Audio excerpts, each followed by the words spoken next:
কলকাতা থেকে সম্প্রচারিত আজকের সকালের গুরুত্বপূর্ণ বিশেষ বিশেষ খবরগুলি হল সন্দেশখালী কাণ্ডে ধৃত শিবু হাজারার বিরুদ্ধে গণধর্ষণের আরও একটি মামলা রুজু হয়েছে। পরিস্থিতি সরজমিনে দেখতে রাজ্য পুলিশের ডিজি রাজীব কুমার কাল সন্দেশখালী যান। সেখানে খবর সংগ্রহের সময় বেসরকারি টিভি চ্যানেলের সাংবাদিককে গ্রেফতারের ঘটনায় জাতীয় মানবাধিকার কমিশন রাজীব কুমারকে নোটিশ পাঠিয়েছে। এদিকে আসন্ন লোকসভা ভোটের প্রস্তুতিতে নির্বাচন কমিশন রাজ্যের প্রতিটি জেলার স্পর্শকাতর বুথের তালিকা চেয়েছে। এদিকে গরু পাচার মামলায় ইডি কাল দিল্লিতে ঘাটালের তৃণমূল কংগ্রেস সাংসদ দেবকে 8 ঘন্টার বেশি জিজ্ঞাসাবাদ করে। অন্যদিকে কাল 21শে ফেব্রুয়ারি হয়েছে আন্তর্জাতিক মাতৃভাষা দিবস। নানা অনুষ্ঠানের মধ্য দিয়ে উদযাপিত হয়েছে। এবারে শুনেন বিস্তারিত খবর। সন্দেশখালীর ত্রাস হিসাবে পরিচিত তৃণমূল কংগ্রেস নেতা শিবু হাজারা উত্তর সর্দার সহ 3 জনের বিরুদ্ধে গণধর্ষণের আরও একটি মামলা রুজু হয়েছে। বসিরহাট মহকুমা আদালতে অভিযোগকারিনীর গোপন জবানবন্দি নেওয়া হয়। এই নিয়ে তাদের বিরুদ্ধে গণধর্ষণ 2টি অভিযোগ দায়ের হলো। আপাতত শিবু উত্তম পুলিশ হেফাজতে, মূল অভিযুক্ত শেখ শাহজাহানও এখনও ধরা। এদিকে পরিস্থিতি সরজমিনে দেখতে রাজ্য পুলিশের মহানির্দেশক রাজীব কুমার কাল সন্দেশখালী যান। সঙ্গে ছিলেন এডিজি দক্ষিণবঙ্গ সুপ্রতিম সরকার এবং বসিরহাটের পুলিশ সুপার হুসেন মেহেদি রহমান। সন্দেশখালী থানায় প্রায় 2 ঘন্টা পরিস্থিতি নিয়ে বৈঠক করেন তারা। থানা থেকে বেরিয়ে তারা যান পূর্ত দপ্তরের ভবনে। সন্দেশখালী থানার অধীনে সিভিক ভলান্টিয়ারদের সঙ্গে দক্ষিণ কথা বলেন পুলিশ কর্তারা। সেখান থেকে লঞ্চ করে তারা শিতুলিয়ার সর্দারপাড়ার দিকে যান বলে জানা গেছে।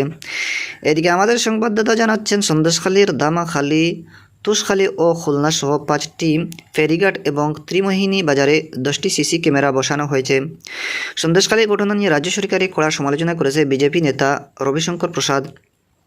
মুখ্যমন্ত্রী সেখানে কি গোপন করতে চাইছেন সেই প্রশ্ন তুলে কাল নতুন দিল্লিতে সাংবাদিকদের তিনি বলেন, এর মূল্য চুকাতে হবে মমতা ব্যানার্জিকে।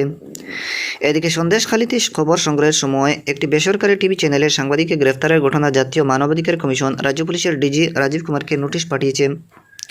সংবাদ মাধ্যমের স্বাধীনতায় হস্তক্ষেপ এবং বেআইনিভাবে এই সাংবাদিককে আটকে রেখে ও তাকে হেনস্থা করে মানবাধিকার লঙ্ঘন করা হয়েছে বলে কমিশনের বিবৃতিতে জানানো হয়েছে। 2 সপ্তাহের মধ্যে ডিজির কাছে রিপোর্ট তলব করেছে কমিশন।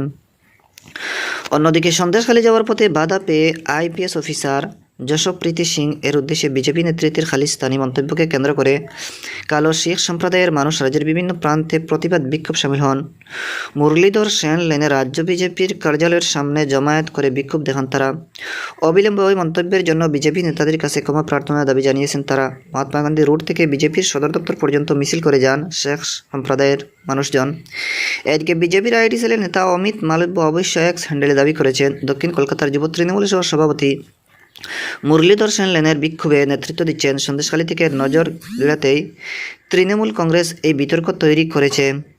মুখ্যমন্ত্রী মমতা ব্যানার্জি দেশপ্রিয় পার্কে রাজ্য সরকারের উদ্যোগে আয়োজিত ভাষা দিবসের মূল অনুষ্ঠানে খালিস্তানি মন্তব্য নিয়ে বিজেপি তীব্র সমালোচনা করেন। এদিকে বাইবেলের অপমানের প্রতিবাদে বিজেপি কলকাতা পুরসভা 109 নম্বর ওয়ার্ডের কাউন্সিলর অন্যান্য ব্যানার্জির পদত্যাগের দাবি জানিয়েছে। দলের সংখ্যালঘু মোর্চার রাজ্য সভাপতি চার্লস নন্দী অভিযোগ করেছেন, পুরসভার বাজেট ব্যক্ততার সময় হঠাৎ করে কাউন্সিলর অন্যান্য বাণিজ্য ধর্মগ্রন্থ বাইবেল সহ সারা বিশ্বের খ্রিস্টান সম্প্রদায়ের অপমান করেন।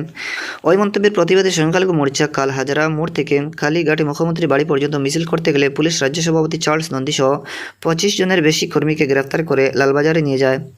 এদিকে কোটশিলায় আদিবাসী তরুণীর উপর পুলিশি অত্যাচারের প্রতিবাদে বিজেপি কাল পুরুলিয়ার পুলিশ সুপারের দপ্তরের সামনে বিক্ষোভ দেখায়। নেতৃত্বে ছিলেন পুরুলিয়ার বিজেপি সাংসদ জ্যোতির্ময় সিং মাহাতো। কোটশিলার ঘটনাটিকে তিনি সন্দেশখালী নারী নির্যাতনের সঙ্গে তুলনা করেন। এদিকে গরু পাচার মামলায় তৃণমূল কংগ্রেস সাংসদ দীপক অধিকারী ওরফে দেব কাল দিল্লিতে ইডি দপ্তরে হাজিরা দেন। 8.5 ঘন্টা পর বেরিয়ে আসেন তিনি। উল্লেখ্য, এর আগেও ইডি দেবকে তলব করেছিল। এদিকে ভুয়া কল সেন্টার প্রতারণা কাণ্ডে ইডি কাল সকাল থেকে জেল হেফাজতে থাকা কুণাল তার ঘনিষ্ঠ ব্যবসায়ী আলমের বেনিয়াপুকুরে বাড়িতে তল্লাশি চালাচ্ছে। বাগুইয়াটি কৈখালী সহ আরও কয়েকটি জায়গায় চলেছে তল্লাশি। অভিযোগ 2005 সালে ভুয়ো কল সেন্টার খুলে বিদেশি নাগরিকদের থেকে প্রায় 1000 কোটি প্রতারণা করেছেন কুণাল।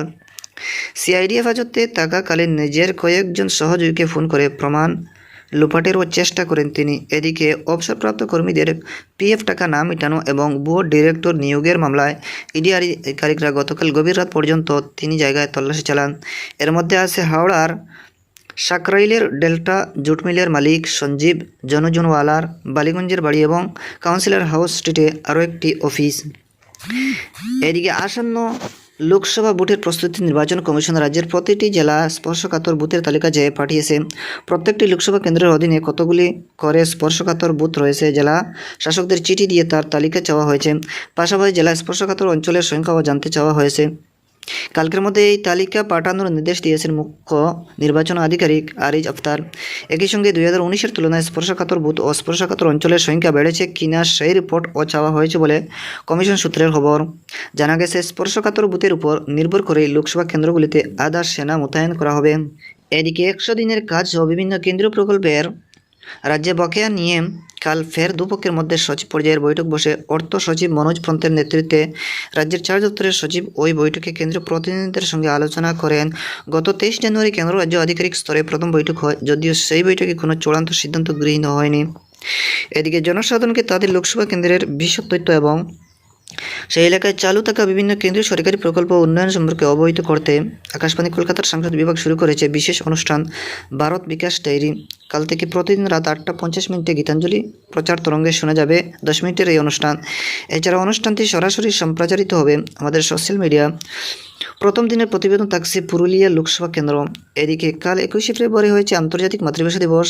তৎকালীন পূর্ব পাকিস্তান 1952 সালের এই দিনের মাতৃভাষার মর্যাদা রক্ষায় প্রাণ দিয়েছিলেন বরকত, জব্বর, রফিক, সালমরা। তরুণ ভাষা শহীদদের রক্তে ভিজে গিয়েছিল ঢাকা বিশ্ববিদ্যালয় চত্বর। দিনটি স্মরণে কাল নানা অনুষ্ঠানের আয়োজন করা হয়েছে একটি প্রতিবেদন।